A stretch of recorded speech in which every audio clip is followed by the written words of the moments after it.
En 1912, Alfred Wegener propuso la teoría de la dibrea continental basándose en cómo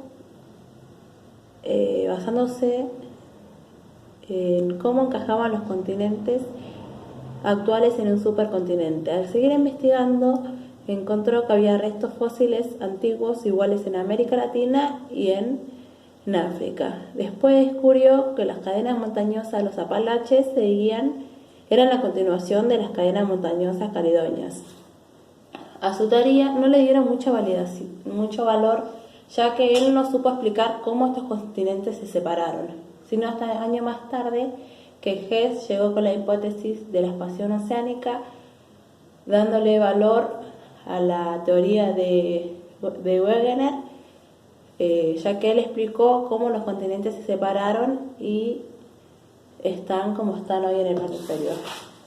En esta hoja tengo lo que es los continentes en la actualidad y cómo hubiese sido cuando era Pangea. Esto pasó tras millones de años y esto es lo que se va. Y acá encontró restos fósiles en iguales y las cadenas montañosas. Entonces él investigó y descubrió que todo era Pangea. Bueno, ahora vamos con el método radiocarbono. El método radiocarbono se utiliza para averiguar las edades de los materiales antiguos que tienen carbono. Esto sirve se puede averiguar hasta los objetos de 60.000 años. El método se basa en un proceso que se llama datación, que se utiliza el isótopo el isótopo radioactivo del carbono 14, que le queda a los materiales.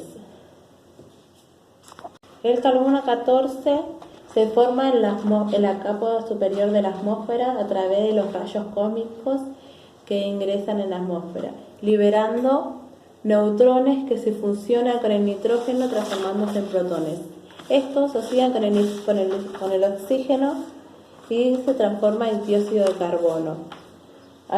Entran a la biosfera a partir de la fotosíntesis que absorben las plantas y se distribuyen a través de la cadena alimentaria.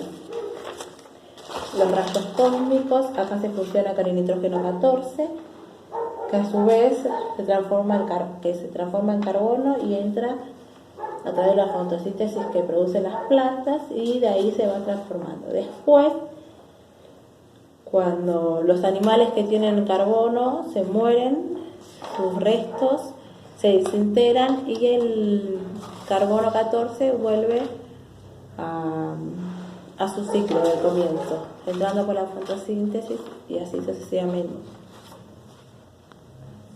El error más relevante de esta teoría es la suposición de que el nivel de carbono en la atmósfera siempre ha sido el mismo, pero no es así, ya que no siempre fue la misma cantidad de la llegada de los rayos cósmicos y el nivel del campo magnético de la Tierra, sino que a veces fue más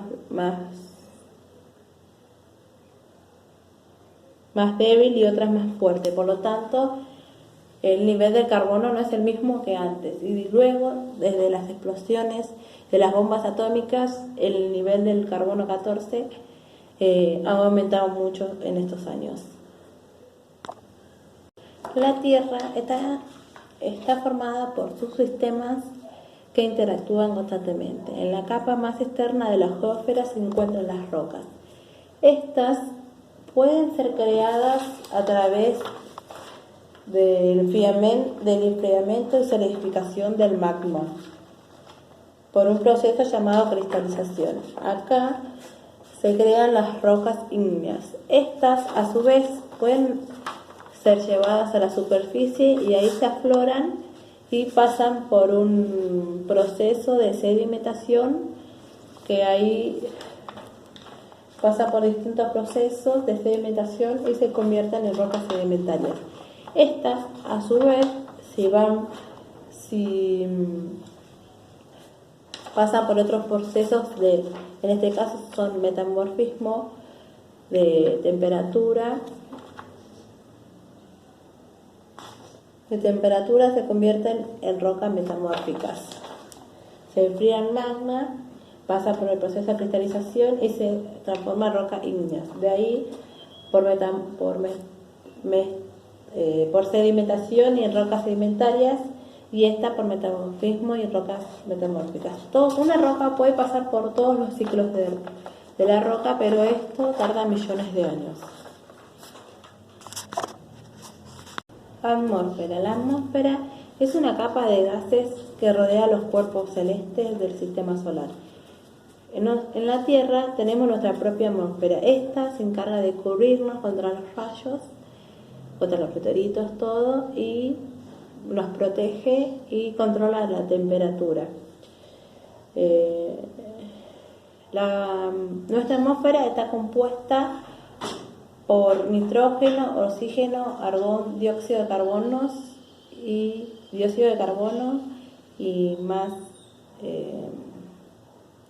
y otros elementos. A partir de los años, la atmósfera se creó a partir de los gases que producía la actividad geológica en ese tiempo. Acá tenía agua, dióxido de carbono y nitrógeno. Ahí aparecieron las primeras formas de vida. Luego el agua se condensó y ahí aparecieron los océanos. Con esa condensación aparecieron las primeras formas de vida capaces de hacer fotosíntesis, o sea, de producir oxígeno. El oxígeno se fue acumulando y cambió la atmósfera primitiva en la atmósfera actual que tenemos. Esto tardó millones de años y fue capaz de que nosotros estemos hoy acá consumiendo oxígeno. La temperatura de la atmósfera. La temperatura de la atmósfera se calienta a través de los rayos ultravioletas provenientes del Sol. Lo que llegan a la superficie permanecen ahí y controlan nuestra temperatura. Pero más altura tenemos, más disminuye la temperatura. El dióxido de carbono es muy importante en la atmósfera, ya que es un gas de efecto invernadero, o sea,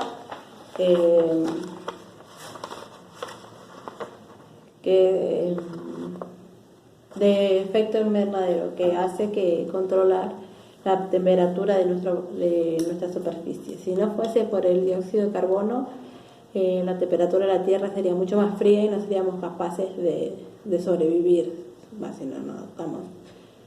Pero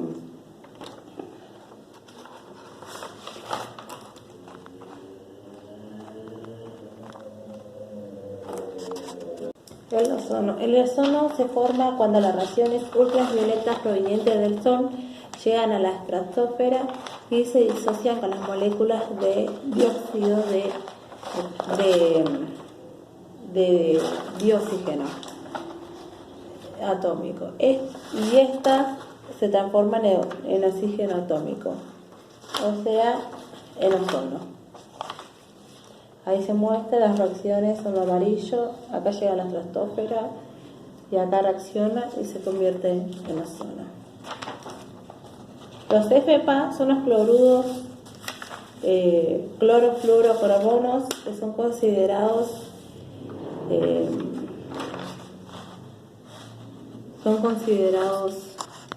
los FCPC, los clorofluorocarbonos.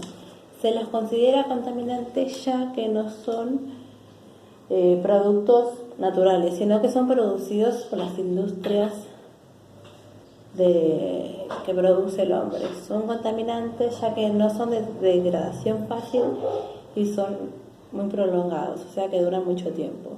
No tienen una degradación fácil ya que esta se produce en la atmósfera cuando se junta con el ozono y causa la destrucción de la atmósfera. Con el pasar de los años y el aumento de las industrias, los FPA están aumentando y están destruyendo la atmósfera. ¿Qué radiaciones llegan a la superficie? A la superficie llegan las radiaciones UV, ya que las otras las absorbe la atmósfera. El espectro electromagnético es la distribución electromagnética de las ondas electromagnéticas que emite el Sol. El ozono absorbe casi el 90% de las rayos ultravioletas que llegan a nuestro planeta. Y las radiaciones ultravioletas tienen tres